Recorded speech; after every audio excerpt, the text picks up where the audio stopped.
आप सभी प्रियजनों का एक बार पुनः आपके अपने YouTube चैनल साहित्य आप तक पर आप सबका हम स्वागत करते हैं। आशा करते हैं कि आप लोग अच्छे होंगे। तो मेरे प्रिय भाइयों और बहनों, आज हम लोग जो विशेषण का बचा हुआ हिस्सा है उसके विषय में पढ़ेंगे। हम आप लोगों के साथ चर्चा करेंगे। पिछले क्लास में, पिछली वीडियो में हम लोग विशेषण की परिभाषा, उसके भेद और प्रविशेषण, संख्यावाचक विशेषण किसे कहते हैं, उसकी पहचान क्या है, परीक्षा में सवाल कैसे पूछे जाएंगे, इन सारे टॉपिक पर चर्चा किया था। जो विशेषण के बचे हुए भेद थे, आज हम इस क्लास में वो पूरा पढ़ करके उसको ख़त्म करेंगे। हम आप लोगों को पूरा बताएंगे कि जो बचे हुए उसके भेद हैं, उनकी परिभाषा क्या है, उनकी पहचान क्या है, उस सब के विषय में चर्चा करेंगे।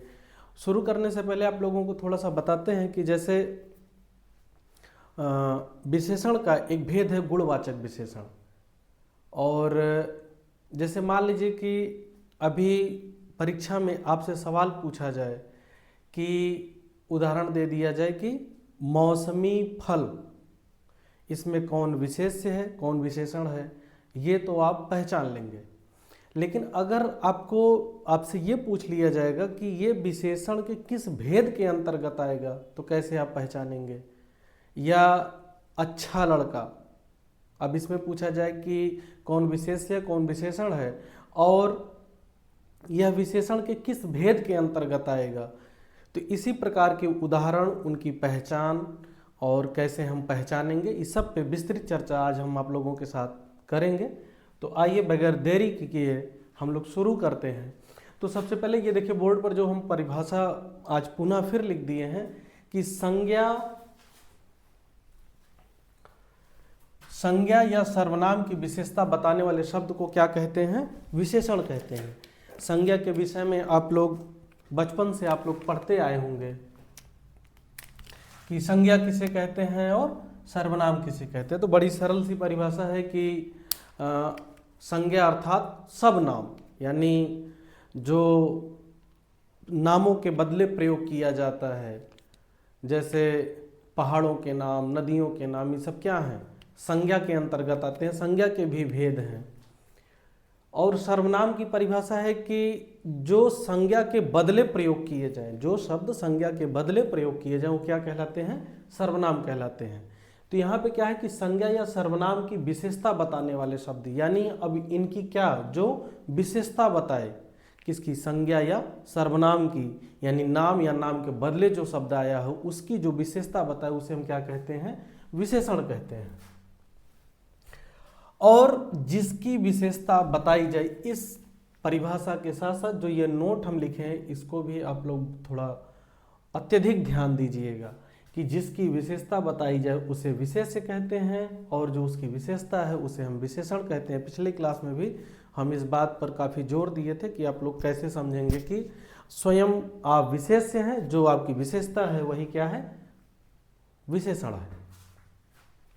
यहाँ हम देखिए फिर से एक बार पुनः लिख दिए हैं इसके जो भेद हैं सब, गुणवाचक, परिमाणवाचक, सार्वनामिक या संकेतवाचक, विशेष्य विशेषण, विधेय विशेषण, क्रिया विशेषण, तुलनात्मक विशेषण, प्रविशेषण और संख्यावाचक विशेषण।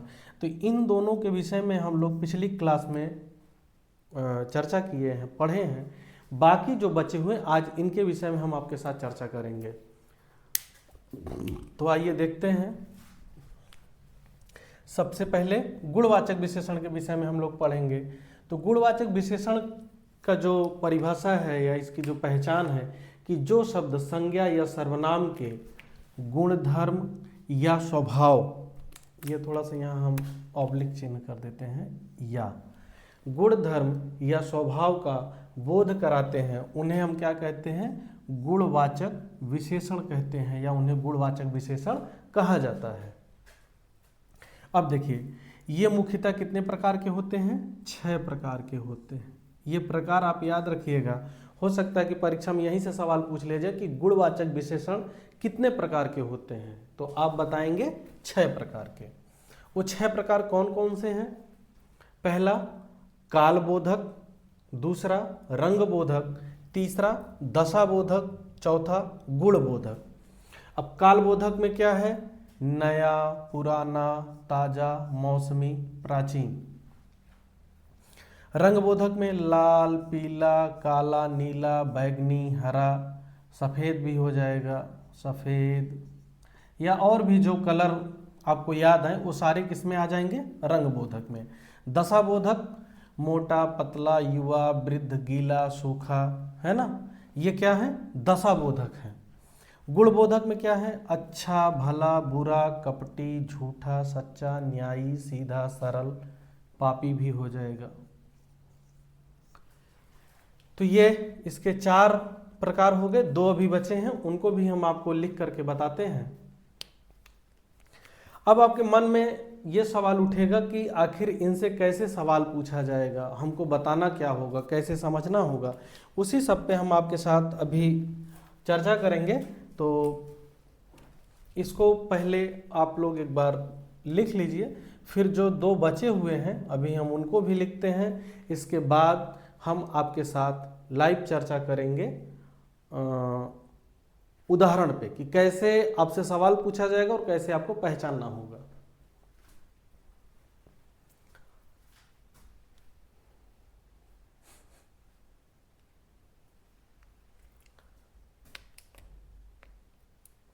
चलिए, तो हम ये जो गुणवाचक विशेषण की परिभाषा है इसको मिटाते हैं, और ये जो मुख्यतः इसके 6 प्रकार लिखे हैं इसको मिटाते हैं। फिर इसके जो उदाहरण है, जो और 2 बचे हुए प्रकार हैं उसको, और फिर इसके बाद जो उनसे उदाहरण बनेगा वो आपको हम लाइव दिखाते हैं।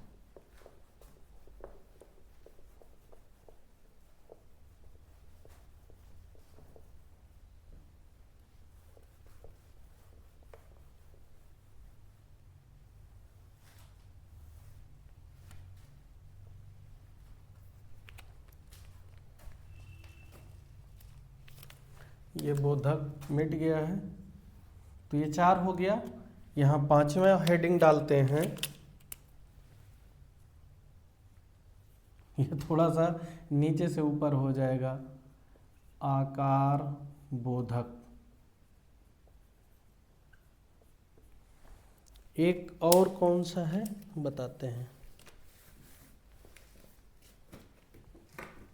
स्थान। 6ठा हो जाएगा स्थान बोधक। आप इसको नंबरिंग को हटा भी सकते हैं, इसी को 1 2 3 कर सकते हैं। तो आकार बोधक में क्या हो जाएगा, देखिए लिखते हैं, गोल, चौकोर, यानी ये आकार की बात हो रही है कि आकार कैसा है, बनावट कैसा है, उसके विषय में बात हो रही है। सुडौल,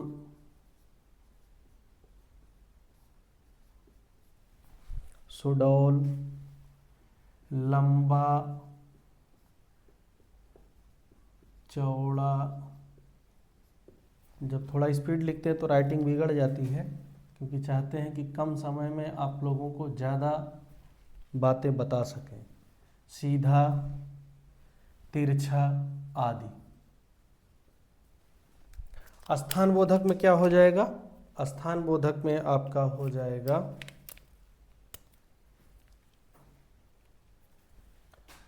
बाहरी,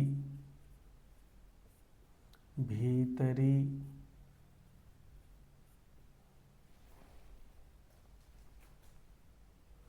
बाहरी, भीतरी, ऊपरी,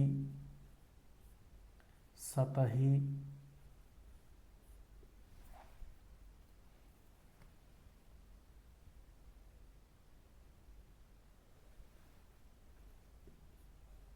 पंजाबी, भारतीय,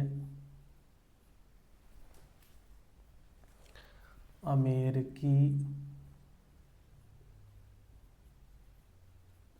फिर उसके बाद दायां, बायां, है ना, ये ऊपरी, क्षेत्रीय, सॉरी,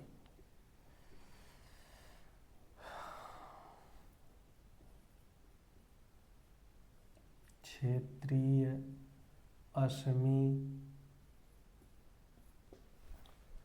अश्मी यानी आसाम से तात्पर्य है। तो ये आपके अब कुल कितने प्रकार हो गए? 6 प्रकार हो गए। आकार बोधक, स्थान बोधक, काल बोधक, रंग बोधक, दशा बोधक, गुण बोधक।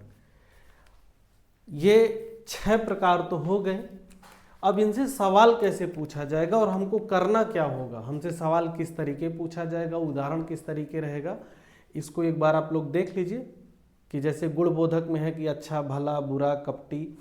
हाँ, थोड़ा सा आपको ये, जैसे ये जो नाम है इनको आप लोग याद रखिएगा। परीक्षा में आपसे सवाल, ये जो 6 प्रकार हैं इनके नाम के आधार पर आपसे सवाल पूछ सकता है। और इनको याद रखने के पीछे जो तर्क है, जैसे मान लीजिए कि दे दिया मोटा, पतला, युवा, वृद्ध, गीला, इसी से कोई उदाहरण बना लिया और आपको 4 ऑप्शन दे दिया कि ये गुणवाचक विशेषण के किस भेद, किस प्रकार के अंतर्गत आएंगे। तो आप ये आपको याद होना चाहिए कि मोटा, पतला, युवा, वृद्ध किस में आएगा, दशा में आएगा कि गुण में आएगा कि स्थान में आएगा कि आकार में आएगा, है ना। तो यानी इस नाम के आधार पे इनको आपको याद रखना है कि कालबोधक में, यानी काल का अर्थ क्या होता है? समय। रंग वाला तो सबसे सरल है, ये लाल पीला समझ जाएंगे। गुण बोधक भी सरल है कि अच्छा, भला, बुरा, यानी गुण हमारे अंदर किस प्रकार का, ये भी आप समझ जाएंगे। दशा में आपको समझना होगा, अभी जब उदाहरण आप लोगों को हम बताएंगे ये भी आप समझ जाएंगे। स्थान बोधक भी सरल है कि बाहरी, भीतरी, ऊपर, नीचे, दाएं, बाएं, पूरब, पश्चिम, भारतीय, नेपाली, इस तरीके।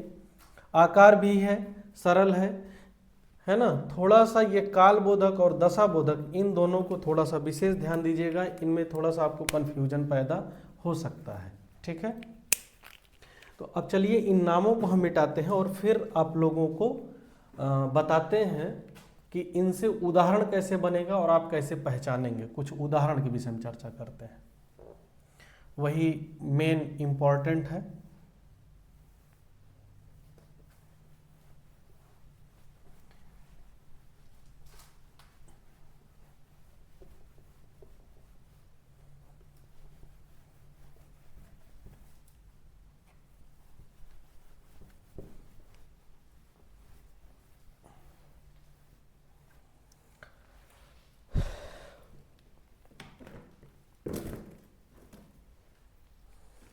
अब देखिए ये क्या है? कालबोधक। कालबोधक में आपने पढ़ा कि नया, पुराना, प्राचीन, नया, है ना। आप इसके विषय में पढ़े। तो अब जैसे मान लीजिए कि आपको उदाहरण दिया गया, प्राचीन मंदिर,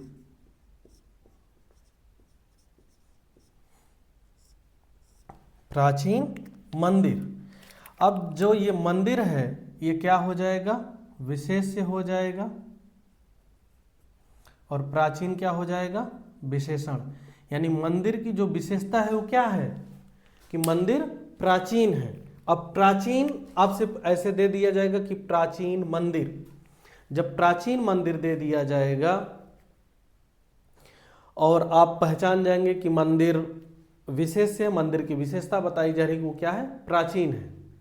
अब जब आपसे भेद पूछा जाएगा, जैसे मान लीजिए कि आपसे भेद इस तरीके सबसे पहले देगा कि संख्यावाचक, गुणवाचक, परिमाणवाचक, सार्वनामिक विशेषण, ये 4 नाम दे दिए गए। अब आपसे पूछा गया कि ये किस भेद के अंतर्गत आएगा, तो आप पहचान जाएंगे कि गुणवाचक के अंतर्गत, ठीक है। यानी ये गुणवाचक विशेषण का जो प्रकार है उसी के अंतर्गत आता है, तो ये गुणवाचक विशेषण का उदाहरण है।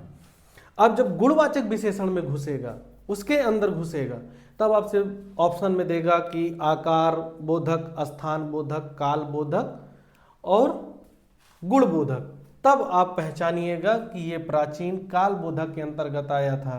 तो यहाँ पे क्या हो जाएगा, ये कालबोधक हो जाएगा।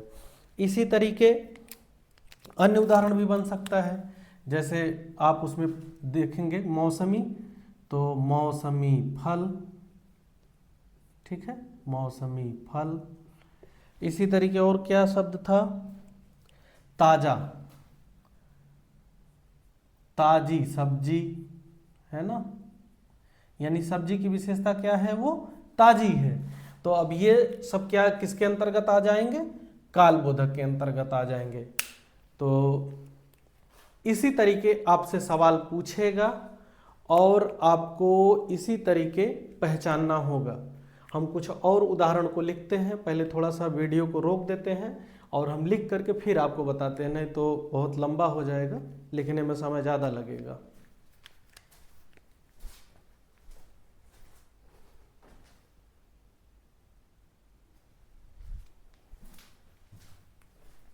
आइए तो हम, चलिए ये उदाहरण लिख दिए हैं, अब आइए इस पे हम लोग चर्चा करते हैं।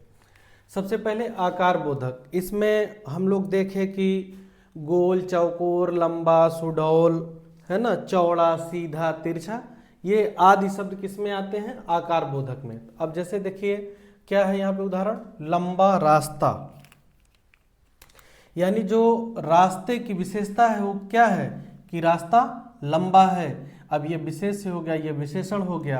अगर भेद, विशेषण के भेद के विषय में बात करें तो गुणवाचक विशेषण, और गुणवाचक विशेषण के जो प्रकार उनकी बात करें तो ये आकार बोधक में आएगा। और इसी तरीके आपसे सवाल पूछा जाएगा। अब आपसे जिस तरीके पूछा जाएगा, विशेषण के भेद के अंतर्गत पूछा जाएगा, तो आप उस ऑप्शन को ढूंढिएगा, और गुणवाचक विशेषण के प्रकार को अगर पूछा जाता है तो आप उस ऑप्शन को ढूंढिएगा। इसी तरीके फुटबॉल गोल है, यानी फुटबॉल की विशेषता क्या है, वह गोल है। भाला एक हथियार होता है जो क्या होता है, नुकीला होता है, तो भाला नुकीला है, यानी जो भाले की विशेषता हो कि क्या है, नुकीला है। स्थान बोधक में देखिए पंजाबी लड़का, यानी लड़के की विशेषता क्या है कि वो पंजाबी है। भारतीय गीत, गीत की विशेषता क्या है कि वो भारतीय है, तो गीत यहाँ पे विशेष्य हो जाएगा और भारतीय क्या हो जाएगा, विशेषण हो जाएगा। और ये किसके अंतर्गत आएगा, स्थान बोधक। हिमालय उत्तर में है, यानी हिमालय की विशेषता क्या है कि वो उत्तर में है, तो हिमालय की विशेषता बताई जा रही, तो हिमालय विशेष और उत्तर विशेषण। ऊपर वाली खिड़की, ये जगह कम था तो यहाँ अड़की हम नीचे लिख दिए हैं, तो ऊपर वाली खिड़की, यानी खिड़की की विशेषता क्या है कि वो ऊपर है, तो इसलिए ऊपर विशेषण हो जाएगा और खिड़की विशेष से हो जाएगी, और ये किस में आ जाएगा, स्थान बोधक में, और उधर गुणवाचक विशेषण। इसी तरीके काल बोधक में प्राचीन मंदिर, यानी मंदिर की विशेषता है कि वो प्राचीन है। मौसमी फल, ये डबल कॉमा लगा दी, मौसमी फल, फल की विशेषता क्या है कि वो मौसमी है, तो फल विशेष से हो जाएगा और मौसमी विशेषण हो जाएगा। किसमें, काल बोधक में। ताजी सब्जी, सब्जी की विशेषता क्या है कि वो ताजी है, इसलिए सब्जी विशेष से हो जाएगा और ताजी विशेषण। ताजा आप पढ़े ही थे अभी उसमें। रंग बोधक में काली गाय, गोरा लड़का, गाय की विशेषता क्या है वो काली है, लड़के की विशेषता क्या है कि वो गोरा है। लड़की की छतरी पीली है, रंग बोधक में आप पढ़े थे, ये काली क्या है, रंग काला रंग हो जाएगा, गोरा रंग हो जाएगा, पीला रंग हो जाएगा। लड़की के छतरी की विशेषता क्या है कि वो पीली है, ठीक है, लड़की की छतरी पीली है। अब यहाँ पे ये देखिए मोस्ट इम्पॉर्टेंट है, यहाँ पे इस उदाहरण को थोड़ा सा आप कैसे समझेंगे इस तरीके देखिए। अब यहाँ पे लड़की की छतरी पीली है, अगर इसमें आपसे पूछा जाए कि विशेष्य कौन है और विशेषण कौन है, तब क्या आप बताएंगे। तो अगर आप नहीं समझेंगे तो आप चट से बताएंगे कि लड़की यहाँ विशेष्य है और पीली विशेषण है, जबकि यहाँ पे आप देखेंगे कि छतरी क्या होगा, छतरी विशेष्य होगा, लड़की नहीं, विशेष, और पीला विशेषण। कैसे, अभी आप देखिए, लड़की की छतरी पीली है, ठीक है, यानी यहाँ विशेषता किसकी बताई जा रही है, लड़की की कि छतरी की। आपको ये देखना होगा परिभाषा के अनुसार, हमेशा इस बात का आप ध्यान रखिएगा कि किसकी विशेषता बताई जा रही है। जिसकी विशेषता बताई जा रही है वो विशेष्य होगा और उसकी जो विशेषता है वही क्या हो जाएगा, विशेषण हो जाएगा। अब देखिए यहाँ पे लड़की की नहीं छतरी की विशेषता बताई जा रही है, तो इसलिए छतरी यहाँ क्या हो जाएगा, विशेष हो गया। पीला कौन है, लड़की थोड़ी ना है, लड़की की छतरी पीली है, लड़की नहीं पीली है, तो इसलिए छतरी विशेष हो जाएगा और पीली विशेषण हो जाएगा। दशाबोधक में आप यहाँ देखेंगे कि मोटा आदमी, आदमी की विशेषता क्या है कि मोटा है। तालाब सूखा है, यानी तालाब की विशेषता क्या है कि वो सूख गया है। कपड़ा गीला है, कपड़े की विशेषता क्या है कि वो गीला है। यहाँ पे ये दशाबोधक में हो गए। गुण बोधक में अच्छा लड़का, लड़के की विशेषता है कि वो अच्छा है। सुबोध कपटी लड़का है, यानी जो सुबोध की विशेषता है वो किस प्रकार का है, कपटी है। यहाँ पे लड़के की विशेषता नहीं, सुबोध, सुबोध तो ऑलरेडी सुबोध क्या है, लड़का है, और सुबोध की ही विशेषता बताई जा रही है। सुबोध किस प्रकार का व्यक्ति है या लड़का है, कपटी है, तो कपटी हो जाएगा विशेषण, सुबोध हो जाएगा विशेष्य। श्याम झूठा है, श्याम की विशेषता क्या है कि वह झूठा लड़का है, इसलिए झूठा विशेषण हो जाएगा और श्याम यहाँ पे क्या हो जाएगा, विशेष्य हो जाएगा। इस प्रकार ये गुणवाचक विशेषण के 6 प्रकार थे और ये इनसे जुड़े उदाहरण हैं। आप ये सब इन सब को लिख लीजिए और एक बार 2 बार पढ़ लीजिएगा और अपने लिए नोट्स भी बना लीजिएगा ताकि ये चीज़ें भूलें ना। इसके बाद भी अगर कहीं कोई कन्फ्यूजन होता है तो आप हमको मैसेज करिएगा, हम आप लोगों को उसका जवाब व्यक्तिगत रूप से दे करके आपका सारा कन्फ्यूजन दूर कर देंगे। इसको आप लोग लिख लीजिए, फिर हम लोग जो आगे के विशेषण हैं उन सब के विषय में बात करते हैं।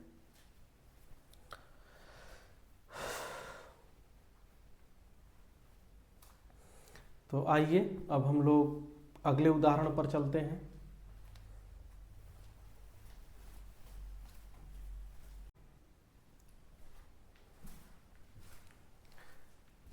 आइए हम लोग जो अगला भेद है उसके विषय में पढ़ते हैं। तो अगला भेद है परिमाण बोधक विशेषण। परिमाण का मतलब होता है मापना। क्या मतलब होता है, मापना। जैसे अभी तक हम लोग प्राविशेषण, संख्यावाचक, संख्या यानी संख्या आपको हम बताए ही थे, गुणवाचक विशेषण, इतने के विषय में पढ़ लिए हैं। अब हम जिसके विषय में पढ़ने जा रहे हैं उसका नाम है परिमाण बोधक। परिमाण का मतलब होता है मापना। परिभाषा क्या हो जाएगा कि जिन विशेषणों से संज्ञा या सर्वनाम के परिमाण का, ये हम इसको अंडर मार्क कर देते हैं, परिमाण का बोध हो उन्हें परिमाण बोधक विशेषण कहते हैं। किसका बोध हो, परिमाण का बोध, यानी एक माप का बोध। अभी उदाहरण से भी हम आपको समझाते हैं, उसे हम क्या कहते हैं, परिमाण बोधक विशेषण कहते हैं। इसके मुख्यतः कितने भेद माने गए हैं, 2 भेद माने गए हैं। इस बात को आप लोग याद रखिएगा। आपसे परीक्षा में यहाँ से सवाल बना सकता है कि जैसे संख्यावाचक विशेषण के हम आपको बताएं कि 2 भेद हैं, गुणवाचक के 6 प्रकार हैं, आपसे पूछ सकता है। इसी तरीके परिमाण का भी पूछ सकता है कि इसके मुख्यतः कितने भेद माने गए हैं, 2 भेद माने गए हैं। कौन कौन, निश्चित परिमाण बोधक विशेषण और दूसरा अनिश्चित परिमाण बोधक विशेषण। यानी जहां पे एक निश्चित परिमाण की बात किया जाए वहां निश्चित परिमाण बोधक, और जहां पर थोड़ा सा डाउट दिखाया जाए वहां पे अनिश्चित परिमाण बोधक। तो आइए उदाहरण से समझते हैं। देखिए निश्चित में कैसे होगा कि ये शब्द रहेंगे आपसे, शेर भर, तोला भर, 10 हाथ, 4 गज, है ना। उदाहरण क्या है कि 1 किलो आटा, आटे की विशेषता क्या है कि वो 1 किलो है, यानी फिक्स है, ना तो वो 900 ग्राम है ना 1 किलो 100 ग्राम है। कितना है, 1 किलो है, तो इसलिए 1 किलो यहाँ पे विशेषण हो जाएगा। और विशेषता किसकी बताई जा रही है, आटे की, तो आटा विशेष्य हो जाएगा और 1 किलो विशेषण हो जाएगा। 5 मीटर कपड़ा, आप जान ही रहे हैं, मीटर एक पैमाना है मापने का, मैथ में आप लोग पढ़े भी होंगे। तो कपड़े की विशेषता क्या है कि कितना है, 5 मीटर है। 10 गज जमीन, जमीन की विशेषता क्या है कि वो 10 गज है। जैसे आप जब मैथ पढ़ेंगे तो मैथ में आपको पढ़ाया जाएगा जैसे फीट, इंच, मीटर, उसी में है गज, और डिसमिल, है ना। 2 लीटर दूध, जमीन की विशेषता क्या है, वो 10 गज है, यानी फिक्स है, ना 11 है ना 9 है, कितना है, 10 गज है। 2 लीटर दूध, दूध आप लोग डेली पीते हैं, पीना चाहिए, दूध बहुत अच्छा है हम लोगों के लिए, दूध में बहुत कैल्शियम मिलता है। और आप लोगों को विज्ञान का एक सवाल बताएं कि गाय के दूध का रंग पीला क्यों होता है, तो उसमें एक कैसीन नामक तत्व पाया जाता है, उसी के कारण गाय के दूध का रंग पीला होता है। आइए अब अपनी हिंदी पे आते हैं। दूध की विशेषता क्या है, को कितना है, 2 लीटर है, इसलिए 2 लीटर विशेषण हो गया और दूध क्या हो गया, विशेष्य हो गया। तो ये इतनी सारी चीजें क्या हैं, ये निश्चित हैं, अनिश्चित नहीं है। अब यहाँ अनिश्चित पे आ जाइए, ये देखिए इसमें बहुत दूध, कितना दूध, सब धन, अनिश्चित है, कितना धन, कोई सीमा तो होगा, पूरा आनंद, मतलब कितना आनंद, कोई निश्चित नहीं है। तो उसी तरीके से देखिए थोड़ी सी जमीन, यानी जमीन की विशेषता क्या है, कि थोड़ी सी है, कितनी है कुछ नहीं पता है, थोड़ी सी है, कोई उसका नाप पैमाना कुछ नहीं, तो ये थोड़ी सी क्या हो जाएगा, विशेषण हो जाएगा, और जमीन विशेष। इसी तरीके कुछ नमक, नमक की विशेषता क्या है, कि कुछ है, नमक विशेष, कुछ विशेषण। थोड़ा दूध, कितना दूध, दूध यहाँ विशेष हो जाएगा, थोड़ा विशेषण हो जाएगा। बहुत घी, कितना घी, घी खाया करिए, खूब मोटे हो जाएंगे, थोड़ा कम लेकिन खाना है ज़्यादा नहीं खाना है। चलिए, तो ये परिमाण बोधक का, परिमाण बोधक विशेषण का पहचान, परिभाषा, इसके दोनों भेद, और भेद से सवाल कैसे पूछेगा ये उदाहरण। अब आपसे जब सवाल पूछेगा तो यहाँ से भी या तो ऐसे दे देगा, सीधा सीधा पूछेगा कि 10 गज जमीन, यहाँ पे कौन विशेष्य है कौन विशेषण है, इतना बता करके आप निकल जाएंगे। अब जब अंदर घुसेगा कि विशेषण के किस भेद के अंतर्गत आएगा, तब आप ध्यान दीजिएगा किसके अंतर्गत आएगा, ये परिमाण बोधक के। परिमाण बोधक के अंदर घुसेगा तो आपसे निश्चित और अनिश्चित पूछेगा, तो सवाल के हिसाब से आप ऑप्शन ढूंढिएगा और उसको लिख करके, लगा करके, गोला भर करके सही करिएगा। इसको आप लोग लिख लीजिए, फिर हम अगले उदाहरण पे आते हैं अपने।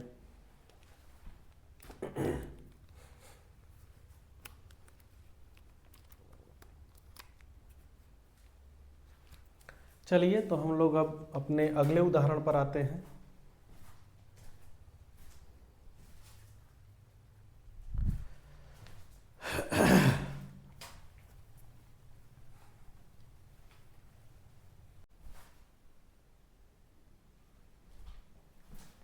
आइए हम लोग अब विशेषण का जो अगला भेद है, सार्वनामिक या संकेतवाचक विशेषण, इसकी पहचान और इसका भेद, इसके उदाहरण के विषय में जानते हैं।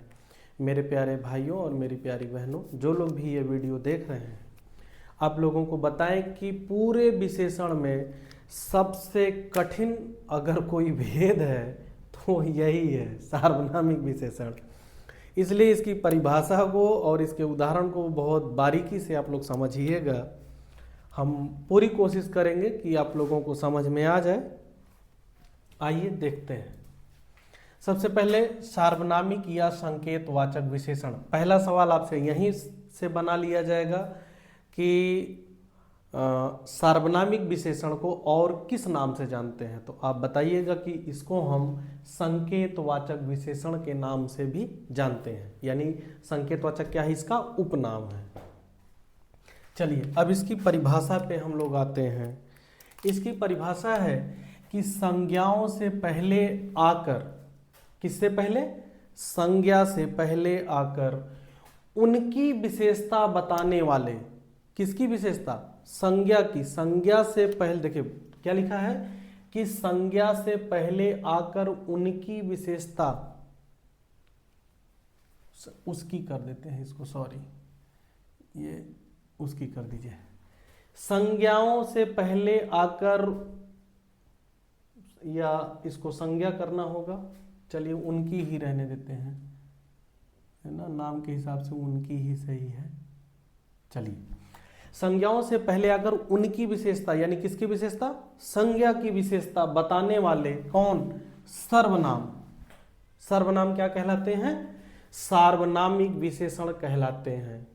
या दूसरी परिभाषा क्या है कि विशेषण के रूप में प्रयुक्त होने वाले सर्वनाम को, किसके रूप में, विशेषण के रूप में किसका प्रयोग किया जा रहा है, सर्वनाम का। विशेषण के रूप में प्रयुक्त होने वाले सर्वनाम को सार्वनामिक विशेषण कहते हैं। कैसे, अभी हम जब उदाहरण इसका देखेंगे तो आप लोगों को खूब अच्छे से समझ में आ जाएगा। इसमें एक चीज ध्यान दीजिएगा, यहाँ पे देखिए नोट हम लिख दिए हैं कि पुरुषवाचक और निजवाचक सर्वनाम यानी मैं, तू, आपको छोड़कर जो भी सर्वनाम, संज्ञा से पहले जो भी सर्वनाम आकर के लगेगा उसकी विशेषता को बताएगा, वो सार्वनामिक विशेषण हो जाएगा। लेकिन कौन छोड़ करके, पुरुषवाचक और निजवाचक सर्वनाम को छोड़ करके। पुरुषवाचक और निजवाचक सर्वनाम का भेद कौन सा है, मैं, तू, आप, यानी इन तीनों को छोड़कर। अब देखिए संज्ञा की परिभाषा आप जानते हैं कि व्यक्तियों के नाम, वस्तुओं के नाम, स्थानों के नाम को हम क्या कहते हैं, संज्ञा कहते हैं। उनके बदले जिन नामों का प्रयोग किया जाता है उसे हम क्या कहते हैं, सर्वनाम कहते हैं। तो जो ये सार्वनामिक विशेषण की परिभाषा की कहते हैं कि संज्ञा से पहले जो सर्वनाम आ करके लग जाए और संज्ञा की विशेषता बताने लगे उसे ही हम क्या कहते हैं, सार्वनामिक विशेषण कहते हैं। या विशेषण के रूप में, सर्वनाम किसके रूप में आकर के लग जाए, विशेषण के रूप में आकर के लग जाए तो उन्हें हम क्या कहते हैं, सार्वनामिक विशेषण कहते हैं। कैसे, अभी उदाहरण से आप और समझ जाएंगे। इसके भी मुख्यतः कितने भेद हैं, दो भेद हैं, मौलिक सार्वनामिक विशेषण और यौगिक सार्वनामिक विशेषण। मौलिक सार्वनामिक विशेषण की परिभाषा क्या होगी कि वह सर्वनाम जो मूल रूप में आकर के बिल्कुल कोई बिना परिवर्तन के संज्ञा से पहले आकर के लग जाए, बिना किसी परिवर्तन के जो संज्ञा से पहले आकर के सर्वनाम लग जाए उसे मौलिक सार्वनामिक विशेषण कहते हैं। और यौगिक का हो जाएगा कि जो सर्वनाम थोड़ी बहुत रूपांतरित अर्थात बदलाव के साथ आकर के संज्ञा के पहले लग जाएं उन्हें हम यौगिक सार्वनामिक विशेषण कहते हैं। तो यहाँ से जो मुख्यतः इसके कितने भेद हैं, दो भेद मानेंगे। तो यहाँ से आपको जो ध्यान देना वो ये है कि कौन कौन से हैं, मौलिक सार्वनामिक विशेषण और यौगिक सार्वनामिक विशेषण। इन दोनों का नाम आपसे परीक्षा में पूछा जा सकता है। यहाँ से थोड़ा सा हम आपको हिंट कर देते हैं। मौलिक यानी बिना बदलाव, बिना बदलाव, और ये यौगिक बदलाव के साथ। बस इतना ही अंतर है दोनों का, ठीक है। ये आपको ध्यान रखना है कि पुरुषवाचक और निजवाचक सर्वनाम को छोड़कर। अब आइए थोड़ा सा उदाहरण, ये मौलिक सार्वनामिक विशेषण के उदाहरण है और ये यौगिक सार्वनामिक विशेषण के उदाहरण है। देखिए, अब देखिए पहला उदाहरण कौन सा है कि यह घर मेरा है, ठीक है। अब आप इस तरीके का यह, वह, कोई, जब आप सर्वनाम हम आपको पढ़ाएंगे तो उसमें बताएंगे कि मैं, तू, आप, यह, वह, जो, सो, है ना, ये सब किसके उदाहरण हैं, सर्वनाम के उदाहरण हैं। तो यहाँ पे आप देखिएगा, सबसे पहले हम इनको अंडर मार्क कर दें, नहीं तो आप समझ नहीं पाएंगे। यह, वह, कोई, ये सब क्या है, सर्वनाम है। अब देखिए, संज्ञा से पहले आकर उनकी विशेषता बताने वाले को हम क्या कहते हैं, सार्वनामिक विशेषण कहते हैं। अब यहाँ देखिए, ये घर, किताब,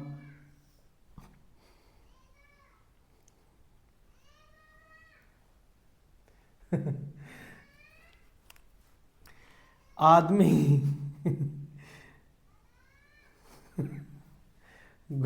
दो, यह घर मेरा है, वह किताब फटी है, कोई आदमी रो रहा है, यह घोड़ा अच्छा है। अब देखिए, जो यह है, ये क्या है, यहाँ पे लिख देते हैं, ये सर्वनाम भी है और क्या है, विशेषण भी है। अब इसमें आपको देखिए परिभाषा के अनुसार ही आपको पकड़ना है कि संज्ञाओं से पहले आकर के जो सर्वनाम लग जाए उन्हें हम सार्वनामिक विशेषण कहते हैं। तो घर क्या है, घर संज्ञा है।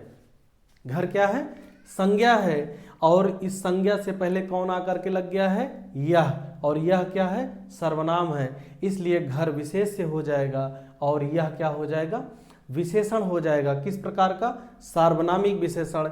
यानी आपसे अगर इस तरीके का सवाल पूछे कि यह घर मेरा है, इसमें कौन विशेष है कौन विशेषण है, तो आप इधर मत आइएगा, सिर्फ यही पहला पहचानिएगा कि यह क्या है, सर्वनाम है, और घर संज्ञा है, तो संज्ञा से पहले सर्वनाम लगा है, इसलिए यह विशेष से हो जाएगा। घर विशेष से हो जाएगा और यह क्या हो जाएगा, विशेषण हो जाएगा।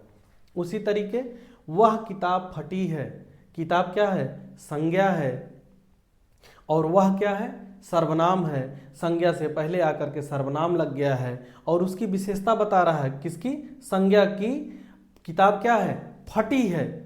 और कौन सी किताब फटी है, वह किताब फटी है। यानी किसी किताब की तरफ इशारा कर रहा है कि कौन सी किताब फटी है, वह किताब फटी। यानी सब किताब नहीं फटी, कोई एक किताब है, वह किताब है जो फटी है।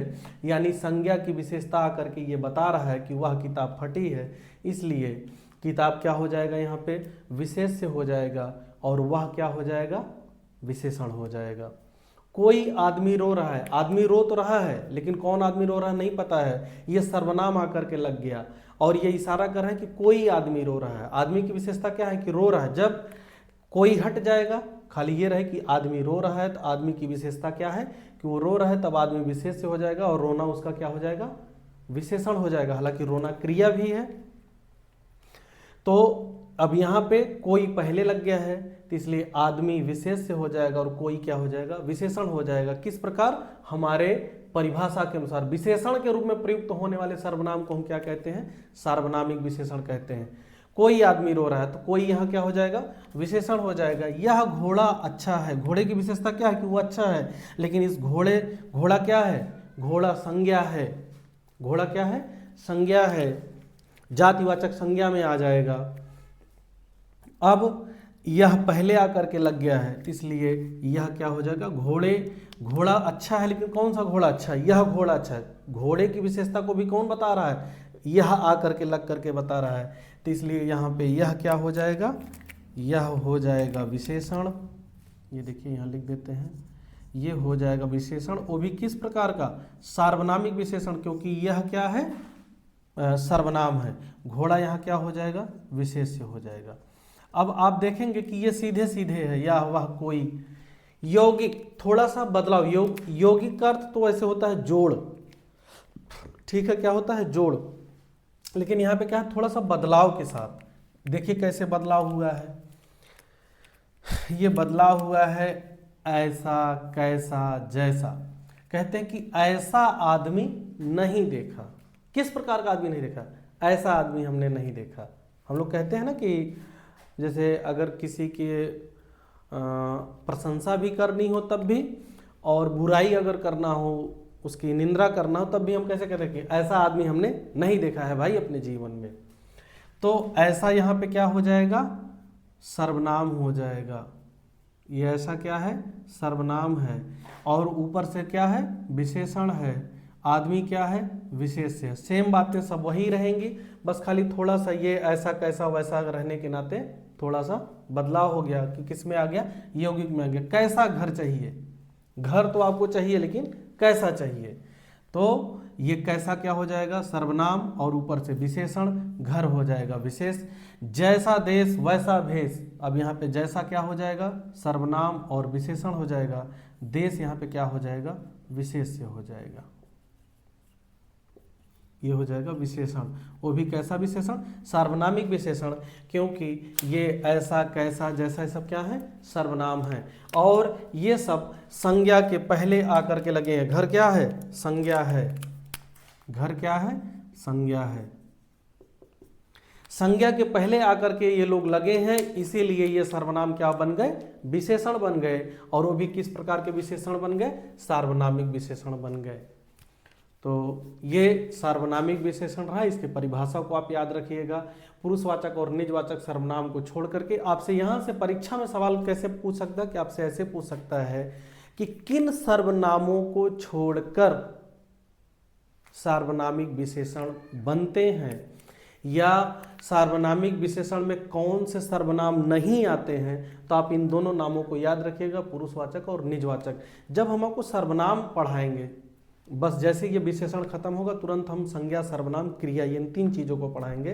तो संज्ञा तो बहुत आसान है, लेकिन उसमें आप लोगों को बहुत इंटरेस्टिंग कुछ पॉइंट हम बताने वाले हैं जो शायद अभी तक आप नहीं जानते होंगे। उसको हम बताएंगे कि कैसे और कौन कौन चीज़ें हैं कि जो संज्ञा के अंतर्गत ही आती हैं। जातीयवाचक संज्ञा कैसे आप पहचानेंगे, इस सब के विषय में विस्तृत चर्चा करेंगे आप लोगों के साथ। तो सार्वनामिक विशेषण में ये पुरुषवाचक और निजवाचक सर्वनाम नहीं आएंगे। कौन कौन, मैं, तू, आप। हो सकता है कि आपसे यही पूछ ले ऐसे कि मैं, तू, आप, 3 इनको दे दे और एक दे दे यह। कौन दे दे, यह। आपसे पूछे कि इन निम्नलिखित सर्वनामों में किसका प्रयोग सर्वनामिक विशेषण के अंतर्गत किया जा सकता है, तो आप बताइएगा यह का। ये बस मैं, तू, आपको ध्यान रखना है। मैं, तू, आप, इन तीनों का प्रयोग नहीं होता, इन तीनों को छोड़कर। तो ये सार्वनामिक विशेषण की परिभाषा, उसके भेद, उसके पहचान के विषय में हो गया। आप लोग इसको लिख लीजिए। और आज के लिए बस इतना ही। हम तीसरे पार्ट में पूरे विशेषण को खत्म करेंगे। आज के लिए बस इतना ही। अभी बचा है कौन कौन, विशेष विशेषण, विधेय विशेषण, क्रिया विशेषण और तुलनात्मक विशेषण।